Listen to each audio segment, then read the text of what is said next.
ni mu nguni zose z'isi rero bavandimwe nta yindi mpamba mbasesekaranyeho uretse amakuru nge ndifagi kayinamura kuri mikro ariko kandi reka mvuge ni nta yindi mpamba tubasesekaranyeho impamvu nuko ntari ngenyine bwana Nsanzimfura Jarimura kanuku kandi turi kumwe hano muri studio turaje ngo dukomoze kuri byinshi bigezweho ku mutekano ku butaka bw'urasirazuba bw'igihugu cya Kongo ndetse n'andi makuru agezweho mu karere ka Afurika y'ibyaga bigari munyemerere twinjire muri ayo makuru n'ubundi tuyave imuzi n'umuzingo byadogera hagati ya guverinoma Kinshasa ndetse n'umutwe wa M23 nyuma yuko ibiganiro bya Qatar hariya Idoha bikubise igihwereye bari kwitana ba mwana bwana Nsanzimfura bameze ute?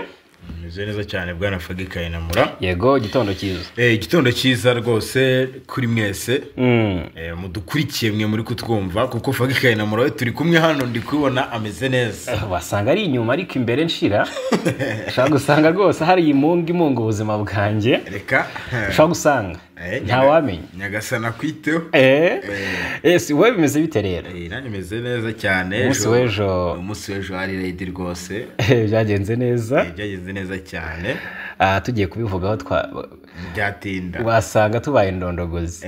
Hanyuma ariko reka twinjire mu makuru guverinoma Kinshasa ndetse n'umutwe wa AFC M23 byazanze. Ibiganiro byakubise igihwereye. Byazanze. Ubikiriho nuko nukurasana imirwano igiye kubura muri Asirazuba ndetse yatangiye no kugenda ica ibintu mu bice bitandukanye turaje twinjira Katana turebera hamwe amakuru ari guturukayo no mu nkengero z'ikibuga cy'indege cya Kavumu hariya muri Kivu y'Amajyepfo nacyo kibuga buriya cya Bukavu reka twinjireyo atunakomoze kuri byinshi bitandukanye yitwa Corneille Nanga nyuma yuko ibikubiye mu mushinga w'amasezerano y'amahoro Qatar yashyikirije Repubulika Demokarasi ya Kongo na M23 bisa naho rwose byirengagijwe.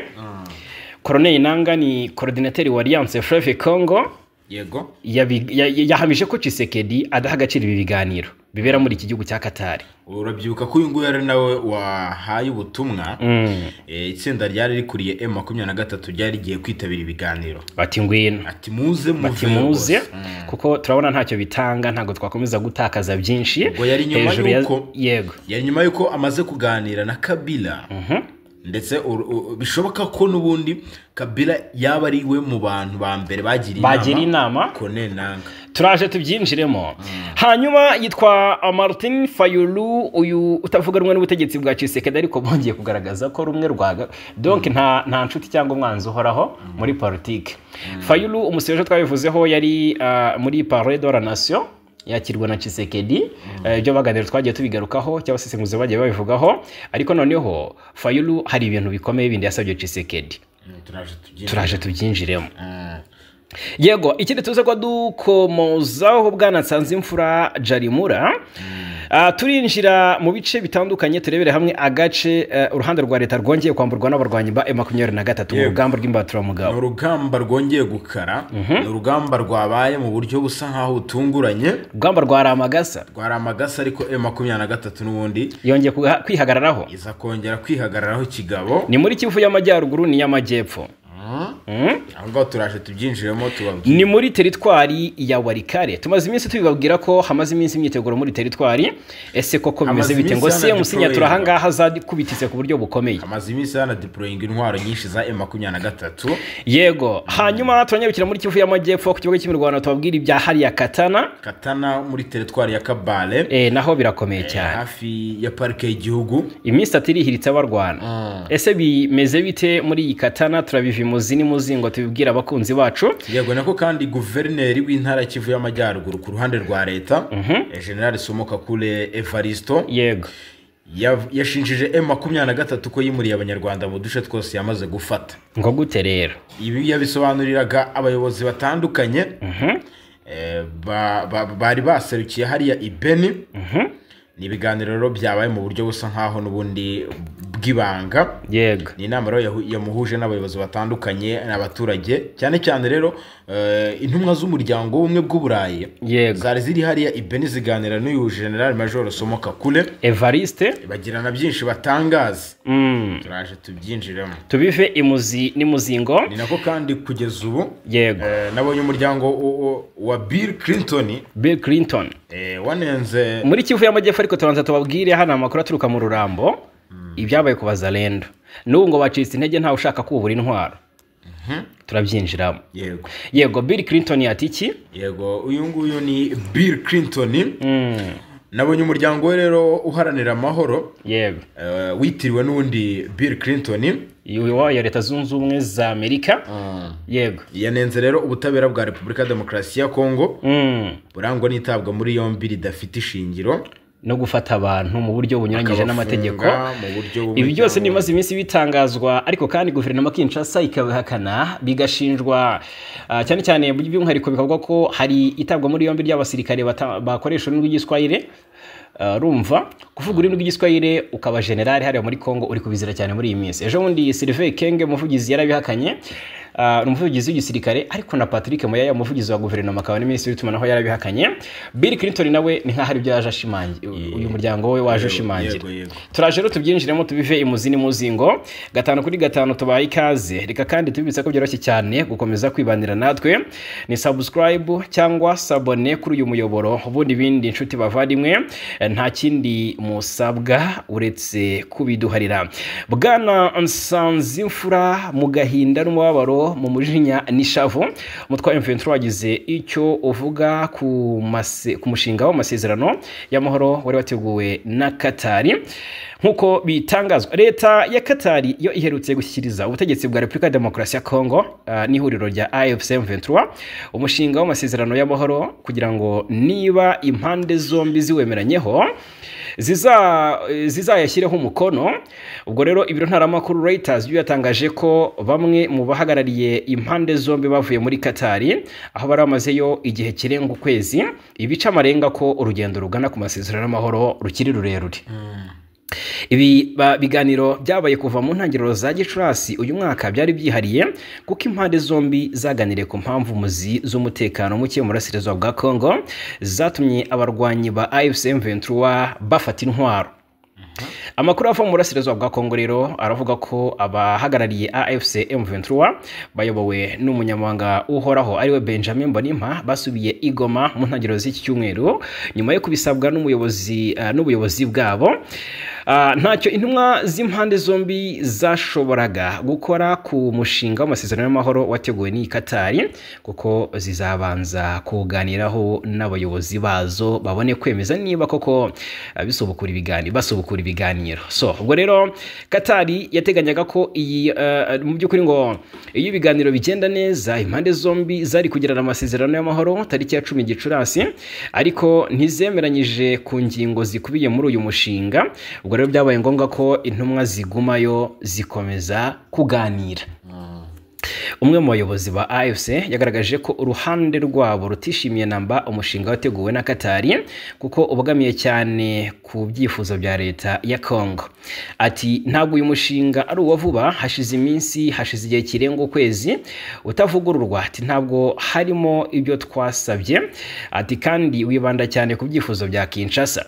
Ubwo rero Katari yatangiye guhuza leta ya Kongo na AFC M23 muri Werurwe uyu mwaka. Impande zombi zemeranyije guhagarika imirwano kugira ngo ibiganiro bibe mu mwuka mwiza, ariko ntizumvikana ku ngamba mu by'ukuri zubaka icyizere hagati yazo muri rusange. Ubwo rero mu ngamba zubaka icyizere AFC M23 yavuye mu mujyi wa Walikale. Uragibuka no mu bindi bice turaje twinjire Walikale turebe ibyabaye ping biri kuvugwa. Ariko si na Walikale gusa, hari ibindi bice bihari imbibi mu ntangiriro za Mata byari byavuyemo abarwanyi ba M23, ariko ibindi birindiro byayo bikomeza kugabwaho ibitero n'imitwe ya Wazalendo ishyigikiwe na leta ya Kinshasa. Imirwano igenda isubukura muri ubwo buryo. So rero AFC yari yasabye leta ya Kinshasa ko nayo yafungura abagera kuri 700 bakekwaho gukorana na guverinoma na M23 cyangwa se kuba umunyamuryango cyangwa se abanyamuryango bayo. Aho kubafungura bizi Kongo yafunguye 5, iri huriro rivuga ko ari bake, yes, kandi batari no ku rutonde iri huriro ryatanze. Bya gatotsi rero bituma urugamba mu by'ukuri kwizerana kuba guke, ndetse n'ibiganiro bikubita igihwereye niko navuga hariya idoha muri Katari. Yego magingo yanga rero ikibi biganiro n'ubundi byari bigamije byari guhagarika imirwano mu burasirazuba bwa Kongo, ariko hagendewe ku masezerano n'ubundi atirengagijwe kuko ntabwo bari kuvuga ngo tugiye guhagarika imirwano gusa bakabishyira mu nyandiko bikarangira, byari no kubyubahiriza. Yego. Rero habayemo kuba Kinshasa idashaka kubahiriza ibyo isabwa, ibi ntandaro yo kudasinywa kw'aya masezerano. Yego. Rero na Corneille Nangaa yahamije ko Tshisekedi ngo ari we utari guha agaciro ibi biganiro biri kubera muri Qatar. Ngo Tshisekedi niwe uri kwirengagiza agaciro k'ibi biganiro. Ati niwe uri inyuma yo kudobya ibi biganiro. Ati kuba bitaragenze neza ni Tshisekedi. Gute rero? Uyu coordinateur wa AFCM 23 yamaze gushinja Perezida Felix Antoine Tshisekedi. Ati ntabwo numva neza uburyo Tshisekedi ari we udobeje ibi biganiro. Muri Werurwe 2025 nibwo leta ya Qatar yatangiye guhuza AFCM 23 n'ubutegetsi bwa Kongo, ariko bigaragara ko impande zombi zananiwe kumvikana ku ngamba ziganisha ku masezerano y'amahoro agamije gukemura impamvu muzi z'umutekano muke mu burasirazuba bwa Kongo. Mu ntangiriro za Mata M23 yagaragaje ko ishaka n'ubundi uko aya masezerano yasinwa, ariko guverinoma ya Kinshasa iza navuga kubigendamo biguru ntege, ndetse nibwo hatangiye n'imirwano nyuma yuko M23 yikuye muri Walikale, ariko bikagaragara ko Kinshasa yo idashaka kubahiriza ayo masezerano. Yego. M23 nkuko wabivugaga yasabaga Kinshasa n'ubundi kurekura abagera kuri 700, ariko biza kurangira Kinshasa itabyubahirije.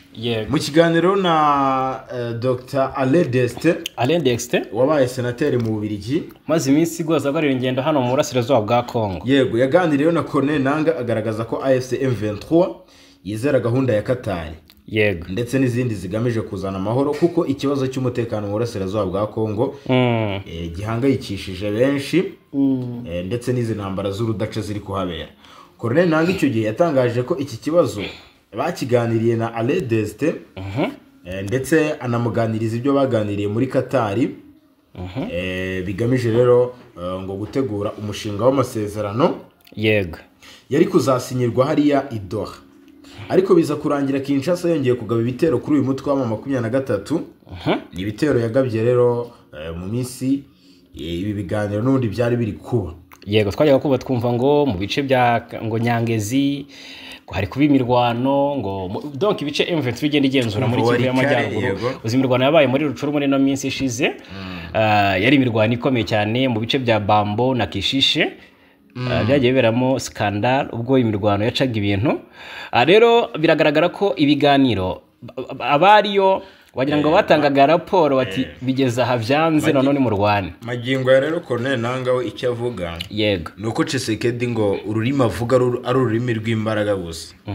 Ati nta umunyagitugu, ati nta mahoro ashaka, ati turabizi ko ashaka kudutera, ati yaranabitangiye, kandi ati turabizi ko adafata gahunda ya Doha nk'amahitamo yahagarika intambara mu burasirazuba bwa Kongo. Yego. Kuva ubwo M23 yafataga umujyi wa Goma na Bukavu, leta ya Kongo yafunze banke zikorera muri iyi mijyi mu rwego rwo guhima aba barwanyi b'iri huriro ya Alliance Fleuve Congo. Ariko Kinshasa yafunze banki izi ko ihima M23, ariko irabizi neza ko abarwanyi ba M23 nibo bayoboye banki. Gusa Nangaa nibo babitsa hanga mu mujyi, so ntago barebye ku ruhande rw'abaturage.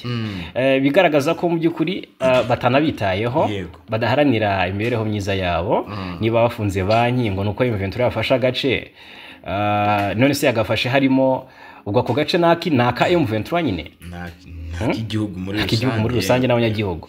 So bagize batya barisuganya rero bati noneho reka tugere duke, bakize ikigega cyitwa ngo iki kigamije gufasha abaturage kugurizwa amafaranga cyo kwifashisha mu buryo busanzwe. Yego, niko Kobeko sinzi ababyukaze kutubwira. Ariko urumva no kwishakikamo ibisubizo mu buryo buraho busanzwe, ariko amabanki aracyafunze. Ni nabyo ni bimwe mu bintu Joseph Kabila ubwo yageraga i Goma yavuze ko Kinshasa yakoze, kandi bigaragaza ko bihonyora uburenganzira bwa muntu. Yego, magingo yanga Corneille Nangaa n'ubundi yanagaragarije ko Tshisekedi agira irondamoko yego n'ironda karere.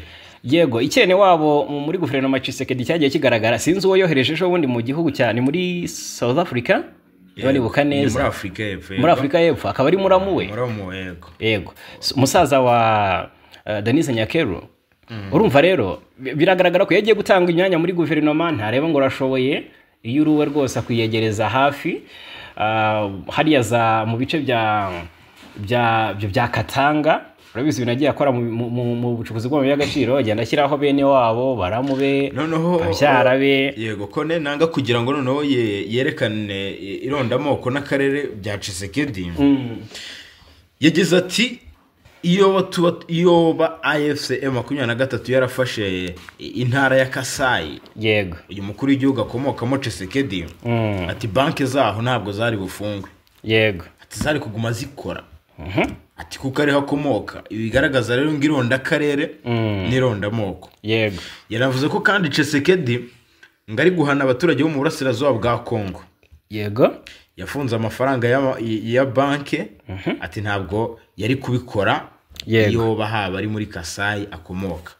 Nanga yanashimangiye ko rero AFC M23 ishaka guhindura imiyoborere ya Kongo. Yego ikuba ku bumwe ubwiyunge bw'abanyekongo n'igisirikare gihamye. Yego cyasenwe n'ubutegetsi bwa Perezida Tshisekedi ndetse n'umubano mwiza w'ibihugu by'ibituranyi ukongera ukazuka. Yego nicyo Corneille Nangaa avuga. Magingo yanga rero Corneille Nangaa nubwo abivuga mu buryo buzimije, avuga ko Tshisekedi adashoboye kandi adakwiriye kuba ari mu mwanya arimo. Mu bigaragara urabona ko nawe arabizi neza ko imbaraga zimurwanya zamaze kuba nyinshi, zikubye n'ijwi riri kuvuga ibibi bye, n'ijwi ryumvwa. Tshisekedi byatumye afata ibyemezo bihubutse kuri we byo guha urugari abasanzwe batavuga rumwe nawe, barimo aba ba Martin Fayulu. Turaje turebera hamwe n'ubusabe Fayulu yamugejejeho ubwo yamwakiraga muri Palais de la Nation.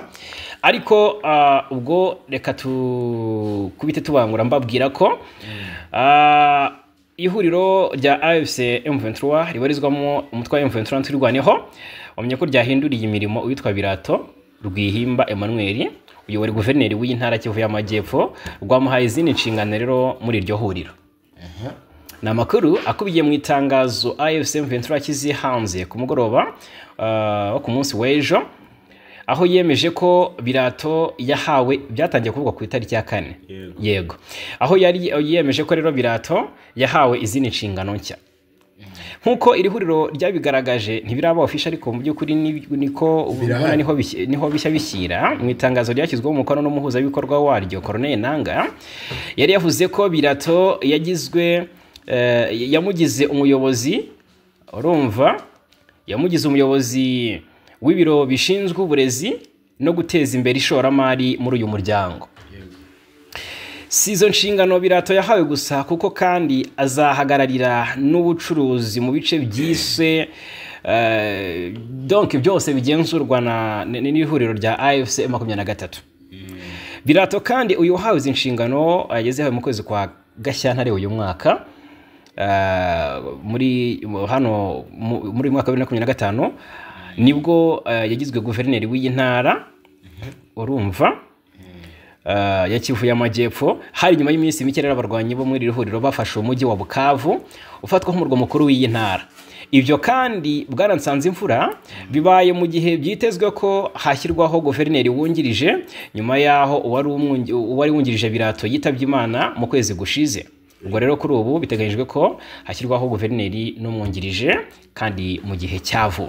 Yego magingo yanga rero icyo M23 iri gukora no kugerageza kubaka imiyoborere myiza, yego, ndetse no kubaka uburyo bwabo bwo kugira ngo bakomeje kugarura iterambere, kuko iterambere niryo risabwa muri ibi bice yamaze gufata. Yego, n'amahoro amahoro yo ibice irimo abahari. Hari ubwo ujya kumva ngo byasubiye bubisi, hari ubwo ujya kumva ngo byasubiye bubisi, ukumva ngo hari ibitero byagabwe, wenda ntabwo wavuga ko byakorerwa rimwe 100% ngo intego igerweho, ariko mu by'ukuri bigaragara ko icyizere gihari, ako umutekano waboneka mu bice nyine abaturage bakongera bakaba batekanye. Ni nako biba bimeze mu bice M23 gifata, haba harimo itandukaniro mu by'ukuri. ry'ubuyobozi bwa M23 nubwo guverinoma Kinshasa yabaga ifite utwo duce birumvikana. Hanyuma muri FARDC hakomeje guturuka amakuru akomeye cyane agiye atandukanye. Reka turebera hamwe byinshi biri kugenda bivugwa. Abasirikare ba Repubulika ya Demokarasi ya Kongo kuri ubu bahawe irindi tegeko rishya ngo rigiye gutuma nta musore uzongera gutekereza kwinjira muri iki gisirikare. Ni itegeko ryateje impaka rwose, ni itegeko ryatangajwe ku mugaragaro na Sylvain Ikenge. Yego nabonye byatunguye benshi, ahubwo bamwe mu basirikare batangiye kuvuga bati se yego ibi turabivamo, ati mudusobanurire neza ubundi nese ushatse ntubyare kaburetse kubyara kubaho nta mugore bati tuzabishobora. Ubwo rero biraza kongera gufatwa ku ngufu cyane. Sinzi niba babonye barebye ku ngaruka bizagira mbere yo gutangaza imyanzuro. Batangaje uwo mwanzuro kuko oya wenda bakwisubiraho, ariko se umusirikare udafite umudamu ibibazo unushaka gushaka hakiri kare, ahubwo ndibaza umufite biragenda biti iyo myaka itaragera. Ni itegeko ryatangajwe na Sylvain Ikenge avuga ko rwose abinjira mu gisirikare bagomba kugira imyitwarire ngo itajegajega kandi bagashyira imbere umurimo kuruta inyungu zabo bwite. Urumva? Yego. Umusirikare ngurangije imyitozo ya gisirikare agomba kwemeza ko n'ugusinyira ko azamara imyaka 7 adashatse kandi atabyaye. Ubwo ni ikose. Twagiye tubigarukaho ku munsi w'ejo abantu bati ni ibiki, ariko none byatangajwe na Sylvain Ikenge no muvugizi. Mu bigaragara igisirikare cya Kongo kiri kuvugurura ingamba. Ese barabona impamvu batsindwa ari ukwenda abagabo babibereye mu bagore bimeze biti? Babona ko nta discipline, bagashaka rero kugira ngo bavuge ko ari abagore babitera. Uyu mwanzuro rero urumva ufashwe mu gihe intambara isa n'itagifite ubukana nk'ubwo yari ifite mu byumweru bibishize. Yaberaga mu bice byinshi byo mu burasirazuba bw'iki gihugu, ahanini mu ntara Kivu y'Amajyepfo. Iri tegeko rero rishya ryaje guteza impaka, bamwe mu barishima bakavuga ko ari intambwe ikomeye igamije kugarura imyitwarire n'ubunyamwuga mu gisirikare cya Kongo. Abandi bakaribona nk'ikibazo gishobora kurushaho guca intege urubyiruko rwari rushishikajwe no kwinjira mu ngabo, bati noneho baraje baburi abo bangaje neza. Nyamara uyu mwanzuro kandi urakomeye ariko uraremereye, urumva, aho gukemura ikibazo. Ni bamwe bagenda babitangaza ngo ushobora no gutuma urubyiruko nyine rwirinda igisirikare kuko ubuzima bwabo bwite busubizwa inyuma imyaka 7 nk'uko umwe mu basesenguzi ukurikiranira hafi bya politiki ya Kongo abivuga. Mu gihe Kongo ikomeje gushakisha ibisubizo ku kibazo cy'umutekano muke muri iki gihugu, bigaragara ko hari urugendo rurerure rwo kubaka imikoranire, kubaka imikorere y'igisirikare no kugarura icyizere mu baturage. Yego. Twinjire ku kibuga cy'imirwano noneho turebera hamwe naho uko byifasha, ariko banza umbwire. Yitwa Martin Fayulu. Martin Fayulu kugeza ngubu. Yego. Uyu nguyu twavuga ko noneho ese yabashaka imyanya muri guverinoma, yabashaka gufasha Tshisekedi araza kumuhemba kumuha umwanya wa hafi. Magingo y'aho maneko. Mbona yatangiye kugira inama Tshisekedi. Kuko Tshisekedi nawe birasa nkaho n'ubundi yamwizeye. Kuko amubonamo ubushobozi. Yego. Martin Fayulu rero yasabye Tshisekedi no kuganira n'abahagarariye za Kiliziya Gatolika na za Anglikani. Yego. Hano muri Repubulika ya Demokarasi ya Kongo. Numwe mu banyapolitike batavuga rumwe n'ubutegetsi bwa Kongo yahuye n'ubundi na Perezida Felix Antoine Tshisekedi amusaba kuganira n'abahagarariye Kiliziya Gatolika na za Anglikani. Yego. Uyu Fayulu yasanze Tshisekedi mu biro bye ku munsi w'ejo. Nkuko rero yari aherutse kubitangaza mu biganiro yagiye akora, mu buryo rero ngo bwo kwifatanya na Tshisekedi kurwanya ibibazo byose bibangamiye Repubulika ya Demokarasi ya Kongo, cyane cyane intambara yo mu burasirazuba bwa Kongo. Yego. Guhura rero kw'aba banyapolitike bombi Tshisekedi na Fayulu bibaye mu gihe mu ihuriro rya Lamuka rirwanya ubutegetsi bwa Kongo byatunguranye kuko basanzwe rero badacana uwaka. Uyu basanzwe babanye neza. Rero biturutse ku kudahuza, ibi byavuye no mu matora y'umukuru w'igihugu yabaye muri 2018 mu mpera. Niho ukudacana uwaka kwatangiriye kuko Fayulu n'ubu aracyashimangira ko ari watsinze amatora kandi ngariwe wari watowe kuba perezida w'igihugu cya Kongo. Ati Tshisekedi nubwo amaze imyaka 7 ku butegetsi atari ko si we watowe. Ubwo rero Fayulu wari uherekejwe n'abayobozi batandukanye bo mu ishyaka rya SD yinjiye mu biro by'umukuru w'igihugu bya Tshisekedi nyine n'abo bari bamuherekeje aganira na perezida Tshisekedi. Rero ibi ngibi byari ikimenyetso cy'ubwiyunge bwabo mbere yuko namuhobera aseka, mbere yuko batangira ibiganiro n'uburyo bari babanye. Yego, ntawavugaga neza undi, ntawaciraga undi akarura urutega, undi aturi umujura wanyibye amajwi, undi ati none se mbega byari birebire. Ibyo byose ndabona babyirengagije, basasa inzobe baraganira, barebera hamwe icyatumye igihugu gitekana. Basanze ari iki rero kuganira na perezida Tshisekedi. Yego, Fayulu yagiye amusobanurira ibintu bikomeye cyane bikomeje kugenda biranga iki gihugu bitari byiza ku ruhando mpuzamahanga. Ndetse yasobanuriye n'abanyamakuru ko yabwiye umukuru w'igihugu Tshisekedi ko bakeneye guhurira mu biganiro bihuza abanyagihugu, kandi ko nta muntu n'umwe ugomba kubihezwamo, atuzabyitabira azaba atanze umusanzu w'uko akunda igihugu. Yagize ati igihugu kiri mu bibazo bikomeye cyane, twese turabizi, ati twatewe impande zose. Yego, ati dukeneye inkunga, ubumwe mu rwego rw'igihugu. Ati naje kumubwira Tshisekedi ko nta bisubizo 36 bihari. Ati dukeneye guhurira mu biganiro by'abenegihugu, kandi umuntu utazaza ati ntazaba akunda igihugu. Inama rero y'abepiskopi Katolika muri Repubulika ya Demokarasi ya Kongo Senko niya Angilikani ACC mu ntangiriro za 2025 nibwo batangaje ko gahunda ihuriweho igamije guhuza abanyekongo bose kugira ngo bafatanye gushaka ibisubizo by'ibibazo bibangamiye igihugu cyabo. Barateranye.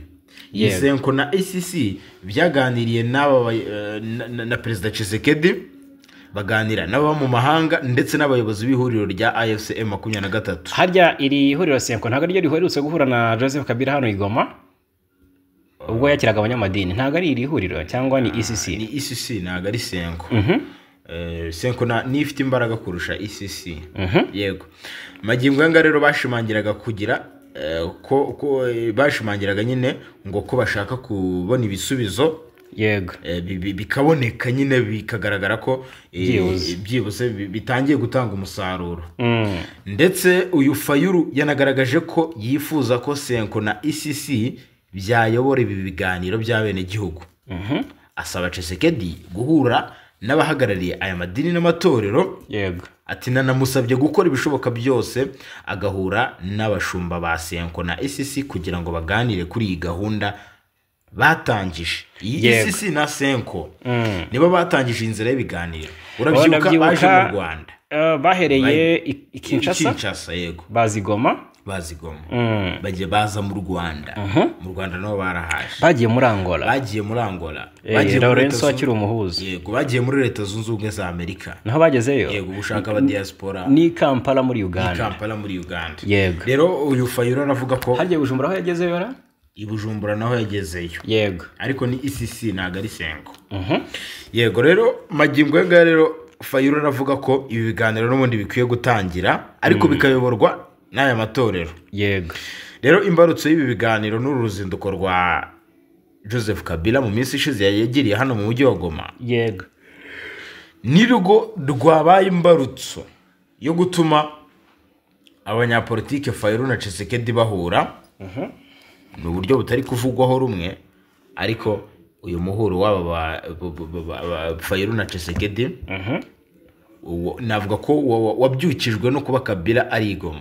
Yego, bisa nkaho rero batangiye guhuza, bahise babona noneho bikomeye. Ibaze Kabila aje i Goma, kandi biravuga ko umugambi ari uguhirika ubutegetsi. Niwe washyizeho Tshisekedi nk'umusimbura we. Yego, biba amajwi, biba Fayulu amajwi, Martin Fayulu. Kabila aje kwifatanya na Colonel Nanga wamufashije kwiba amajwi ya Fayulu bayaha Tshisekedi. Fayulu rero yavuze ati n'ubundi ababigennye nibo badutera, bagiye guhirika igihugu, reka dushyire imbaraga hamwe rero natwe. Kuko nanjye ndumvwa cyane n'abaturage. Buriya Tshisekedi nawe yahise yumva ari turufi ikomeye agomba kwakira mu bijyanye na politiki, kubera ko ibitekerezo bya Fayulu hari bimwe yashyira mu bikorwa abaturage bakamugirira icyizere kuko niwe bari bagira icyizere batora urumva nta nubwo wamurenganya rwose ngo uvuge ngo ntago ajya arinda ijambo ntago afata umwanzi ngo azirikane uwo ari we yamwirinda mugendere kure nawe ari we niko byagenda. Nord Kivu guverineri yashinje M23 kwimurira abanyarwanda mu duce imaze gufata. Ni guverineri w'intara Kivu y'Amajyaruguru ikorera mu buhungiro Ibeni muri Repubulika ya Demokarasi ya Kongo ni General Major Sylvain Evariste Somo Kakule yakira intumwa z'umuryango umwe bw'Uburayi EU baganira ku kibazo cy'umutekano mu burasirazuba bwa Repubulika ya Demokarasi ya Kongo ku mutekano w'intara nyine. Ni mu nama yahuje abayobozi batandukanye abaturage n'izindi ntumwa z'umuryango w'ubumwe bw'Uburayi. Guverineri Kakule Somo Evariste yagaragaje ko umutekano muri Kivu y'Amajyaruguru uhagaze nabi kuko muri teritwari zigize intara ya Majyaruguru zose zagizweho ingaruka n'umutekano muke aho eshanu muri zo ngo zifitwe n'umutwe wa M23 ebyiri zisigaye nazo zikaba ziganjemo ibikorwa by'iterabwoba. Yavuze ko intambara zigamije zangije byinshi birimo ibikorwa remezo ubukungu ndetse n'imishinga y'iterambere igahagarara naho abaturage benshi bakaba barishwe abandi bava mu byabo barahunga. Ikindi guverineri Somo Kakule Evariste yagaragarije intumwa z'umuryango umwe bw'Uburayi yavuze ko hari abanyarwanda benshi barimo kwimurirwa mu bice byafashwe na M23 ibintu yise ko ari igikorwa giteye impungenge ku busugire bwa leta ya Kongo Kinshasa. Yabwiye intumwa za European Union ko ibyo bikorwa bibangamiye uburenganzira bw'abanyekongo ndetse bikaba bishobora no guhindura imiterere n'imiturire y'abaturage icyo bita demografi mu turere dufitwe n'inyeshyamba z'umutwe wa M23. Ku ruhande rw'umuryango w'ubumwe bw'Uburayi rero ambasaderi Nicolas Berlanga yemeje ko iyo mu by'ukuri ishyigikiye ubusugire bwa Kongo maze atangaza ko European Union izakomeza gutanga inkunga mu by'umutekano ubutabazi ndetse n'iterambere kandi ko bagiye kongera ibikorwa by'imfashanyo mu bice bitaragerwamo n'inkunga mpuzamahanga. Yongeyeho ko ifungwa ry'ikibuga cy'indege cya Goma kuva cyafatwa na M23 mu mpera za Mutarama byagiye bigorana kugeza inkunga ku baturage bayikeneye. Hari kandi n'ikibazo cy'ibura ry'imiti gusenywa kw'inkwambi z'impunzi ndetse no kwibwa kw'ibikoresho by'abagira neza. Guverineri Somo Kakule Evariste ku ruhande rwa guverinoma aho yavuze ko kuba icyicaro cy'intara ya Kivu y'Amajyaruguru cyari muri Ibeni byatanze icyizere ku mutekano w'abaturage aho hanatangiye ivugururwa ry'ikibuga cy'indege cya Mavivi. General Major Somo Kakule Evariste rero yavuze kandi ko azakomeza kugarura umutekano n'amahoro muri iyi ntara ashyira imbere gahunda zo gusubiza mu buzima busanzwe abahoze ari abarwanyi. Ngayo nguko rero ibya Somo Kakule Evariste. Twinjire ku kibuga cy'imirwano ariko mbere gato reka tubanze tubabwire ko mu bice bigiye bitandukanye bigenzurwa n'abarwanyi ba M23 ibihumbi 42 byiga mu bice bigenzurwa na M23 n'abanyeshuri bakoze ibizamini bya leta. Inkuru nziza, inkuru iryoshye.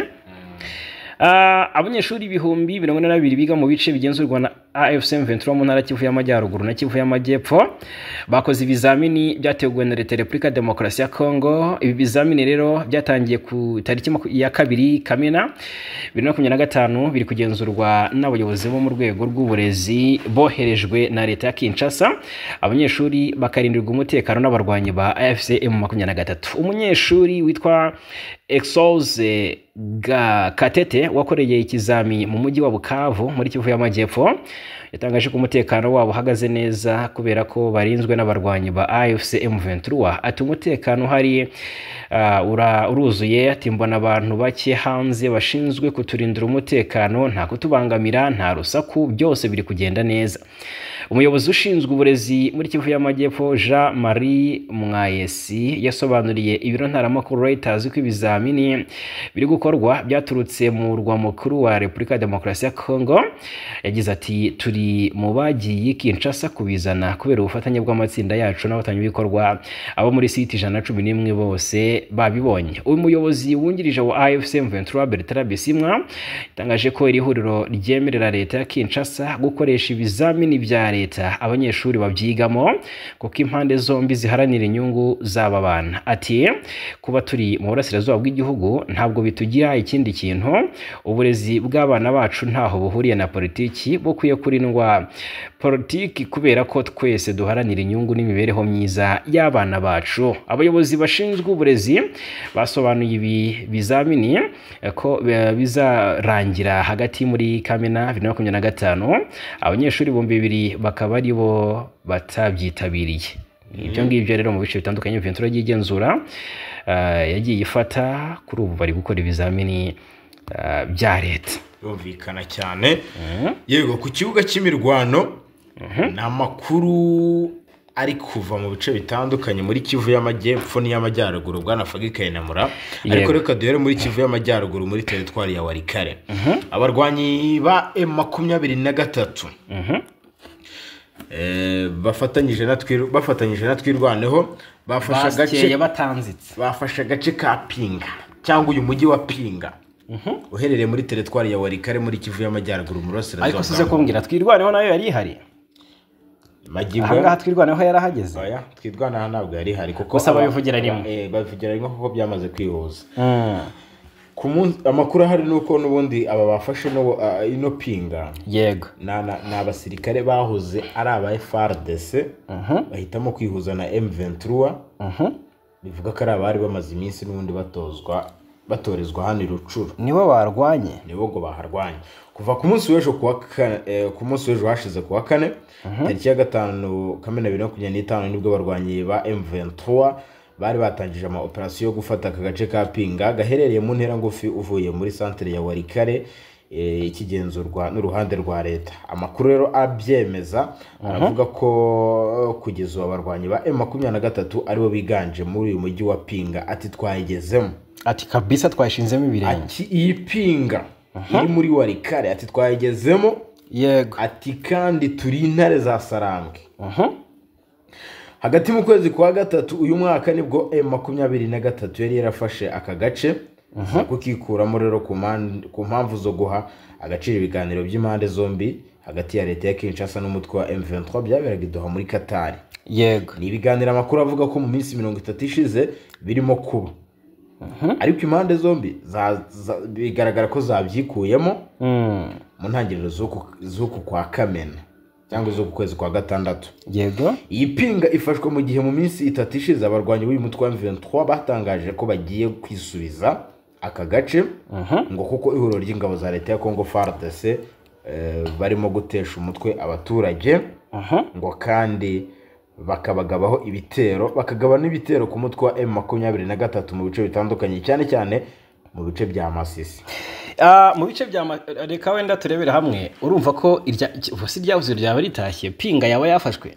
Pinga deja yamaze kujya mu biganza by'intare za Sarambwe nkuko bitangazwa hano. Yego, bimaze iminsi bihwihwiswa ko Pinga iza gufatwa ndetse hari inama yabaye hariya muri teritwari ya Walikare mu gace ka Kibati.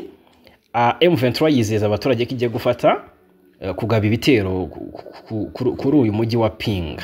Urumva bikavugwa ko hari ibice byagiye byongerwamo ibikoresho bigaragaza ko ahubwo Walikare yose ishobora kuza kuberamo ibintu bikomeye cyane. Urumva M23 imaze iminsi yerekeje intwaro zayo ziremereye mu gace ka Mpeti. Urumva ibintu byongeye impungenge cyane yuko imirwano ishobora kongera kubura nyine muri iyi teritwari. Urumva niba bafashe Pinga niba ari inkuru y'ukuri. Urumva deja bayifashe kuko amakuru navuga ko itana bagoye kuko abasirikare ba CMC CMC Nyatura babirukanye mu buryo bukomeye cyane kuko biravuga ko M23 yarashe ibisasu biremereye cyane muri no Pinga. Yego.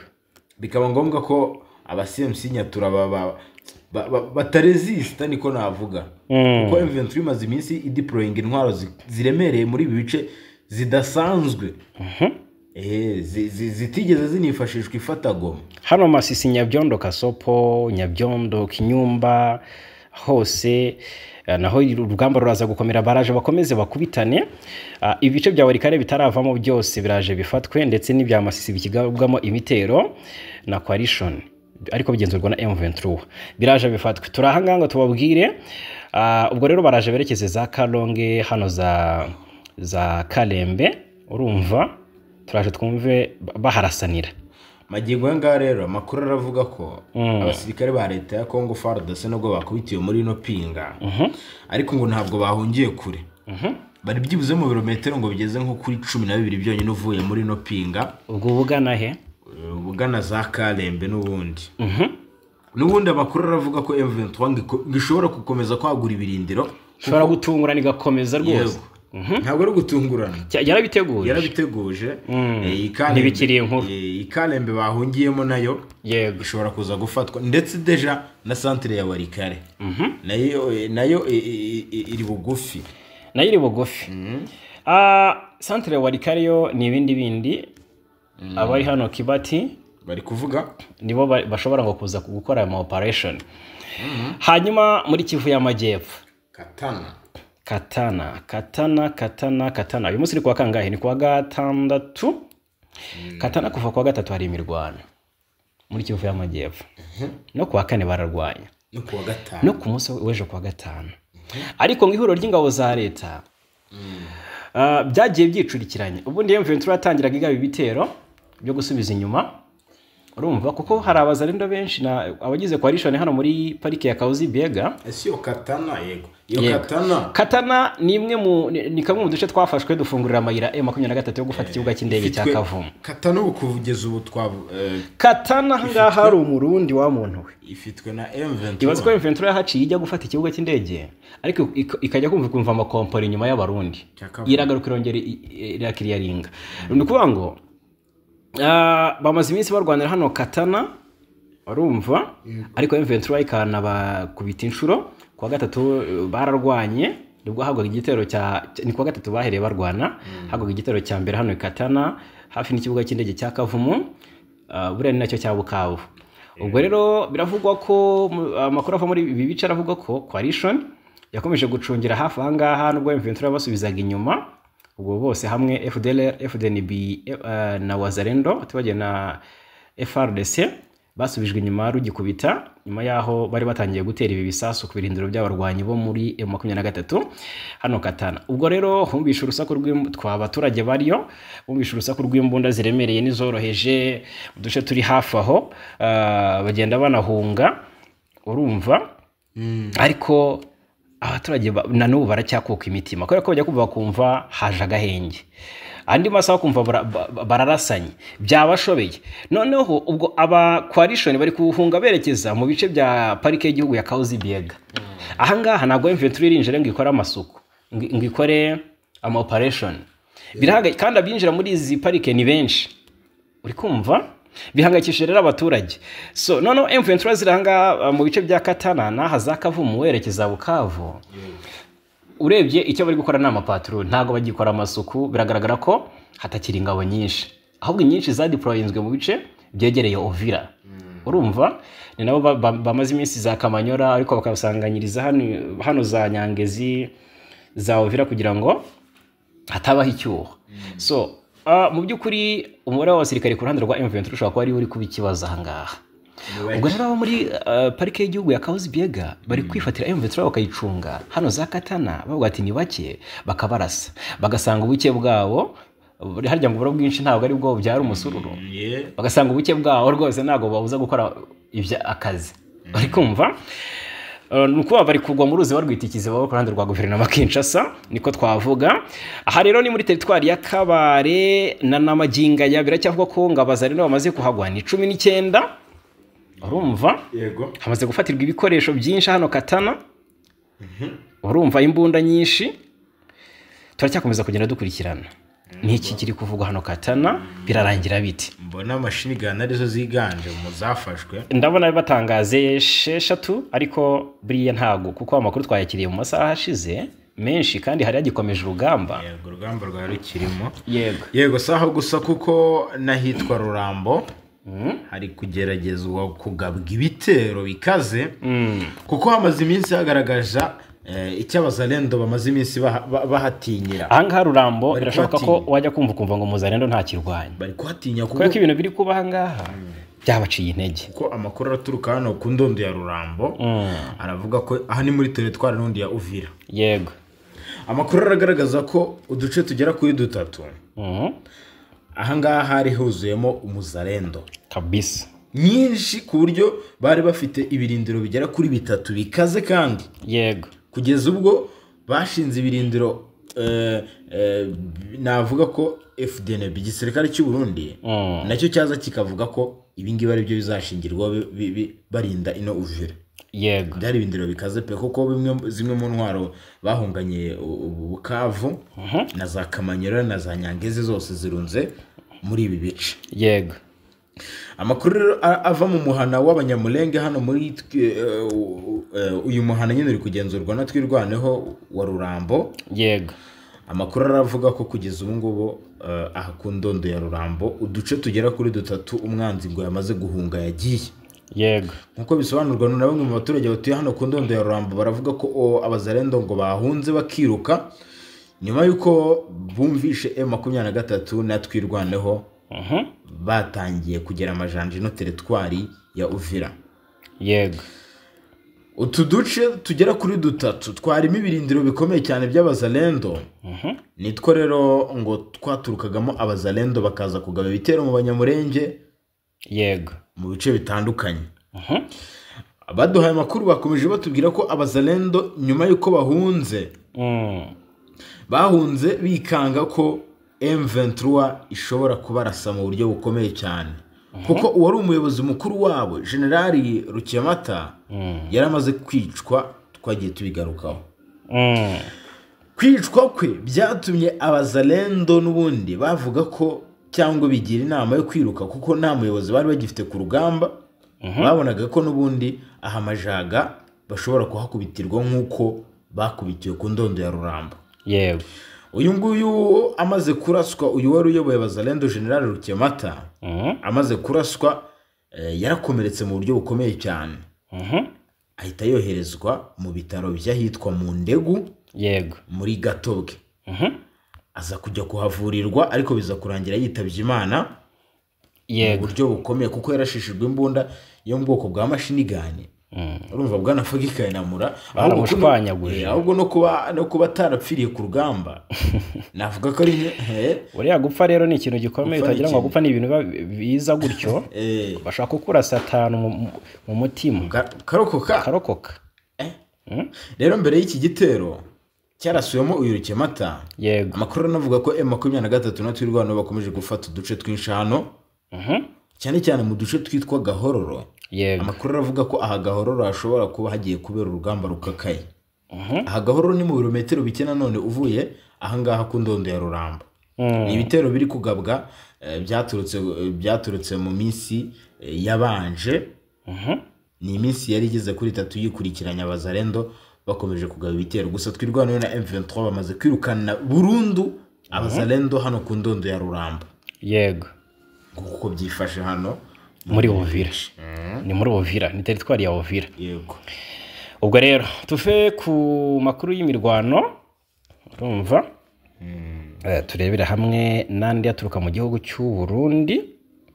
Makingo yanga y'u Burundi se ko mbona abatavuga rumwe n'ubutegetsi basabye ko amatora ahagarara. N'amashyaka atavuga rumwe n'ubutegetsi yasabye ko amatora yahagarara hano mu gihugu cy'u Burundi. Ese niye mpamvu iri gutuma basaba ko hagarikwa amatora? Imitwe ya politiki itavuga rumwe n'ubutegetsi bw'u Burundi kuri ubu ikorera mu buhungiro niyo yasabye ko amatora y'abagize inteko nshinga amategeko n'ay'abajyanama b'amakomine yakurwaho, ahubwo hakabaho ibiganiro bidaheza bihuriyemo abarundi bose nk'umuti ku bibazo iki gihugu gihanganye nabyo. ni itangazo ryashyizweho umukono n'abayobozi b'imitwe ya politiki ikorera mu buhungiro ariyo CFOR Arusha na CNARED Giriteka na MAP Burundi Buhire ndetse na CRN Ingeri y'urugamba ihagarariwe na Frederic Bamvuginyumvira yifuza ko amatora yakurwaho hakimakazwa ibiganiro. Muri iryo tangazo kandi ishyirahamwe ry'ibihugu by'Uburayi UA iry'ibihugu bya Afurika y'Uburasirazuba EAC n'abafashije kugera ku masezerano ya Arusha basabwe gushyiraho akabo nabo kugira ngo habeho ibiganiro byahuza abanyapolitiki bose n'abandi badaharanira intebe ya politike kimwe n'abandi bose bafasha kugira ngo ibibazo biri mu gihugu bitorerwe umuti. Iyi mitwe ya politike kandi irasaba ibihugu by'amahanga ko byafasha kugira ngo imyanzuro y'urukiko rwa Afurika y'Uburasirazuba EAC yatangaje tariki 11 Ugushyingo 2021 ivuga ko manda ya gatatu ya nyakwigendera Pierre Nkurunziza itari ikurikije amategeko yashyirwa mu bikorwa. Impamvu nyamukuru iyi mitwe ya politiki impamvu nyamukuru nkuko bigaragazwa hangaha iyi mitwe ya politiki ishingiraho isaba leta y'u Burundi guhagarika aya matora ahubwo hakaba ibiganiro ngo ni ukubera ko igihugu kirimo guca mu bihe bigoye cyane bishingiye ku bukungu na politiki. Abayobozi baryo rero abayobozi b'ayo mashyaka uko arane atavuga rumwe n'ubutegetsi bwa Evariste Ndayishimiye bashyize umukono kuri iri tangazo barimo uwitwa Chauveneur mu Rwengezo uyoboye CNL Ingeri ya Rugamba na Dr Jean Minani uyoboye CNRED Giriteka na Emery Igiraneza uyoboye MAP Burundi na Frederic Bamvuginyumvira uyoboye C4 Arusha ari nawe uhagarariye aya mashyaka yose avuga ko ayo matora nta gisubizo yazana mu gihugu cy'u Burundi. Ni ibi biri kugenda bitangazwa. Hanyuma ikindi twavuga Chad yihimbuye kuri Trump wakumiriye abaturage bayo muri Leta Zunze Ubumwe za Amerika. Yego, perezida wa Chad Marshal Mahamat Idriss Déby Itno yafashe icyemezo cyo gukumira Abanyamerika bashaka kujya mu gihugu cye mu rwego rwo kwimura kuri Donald Trump. Tariki ya 4 Kamena 2025 nibwo Donald Trump yashyize umukono ku iteka rikumira abanyamahanga baturuka mu bihugu 12 birimo 7 byo ku mugabane wa Afurika nka Chad, Repubulika Demokarasi ya Congo, Libya, Somalia, Guinea Equatoriale na Sudan. Yego. Trump yasobanuye ko yafashe iki cyemezo cyo kubungabunga umutekano wa Amerika kuko ngo byagaragaye ko aba banyamahanga badafite ibyangombwa ari bo bakora ubugizi bwa nabi nk'igitero cyagabwe kuri Boda muri Colorado mu minsi ishize. Yego. Uyu mukuru w'igihugu yanavuze ko mu bihugu yafatiye ibyemezo harimo ibifite abantu benshi muri Afurika badafite ibyangombwa cyane cyane abafite visa zacyuye igihe.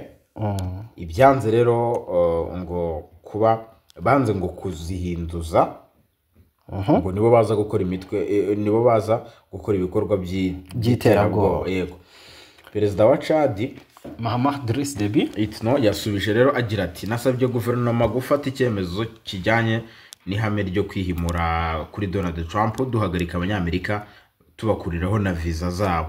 Uyu musirikare akanaba n'umukuru w'igihugu akanaba n'umugaba w'ikirenga w'ingabo za Chad yasobanuye ko Chad idakize nk'inshuti za Amerika zirimo Qatar ariko ngifite inshingano yo kubungabunga agaciro n'ishema ryayo. Yego. Ati Chad indege ifite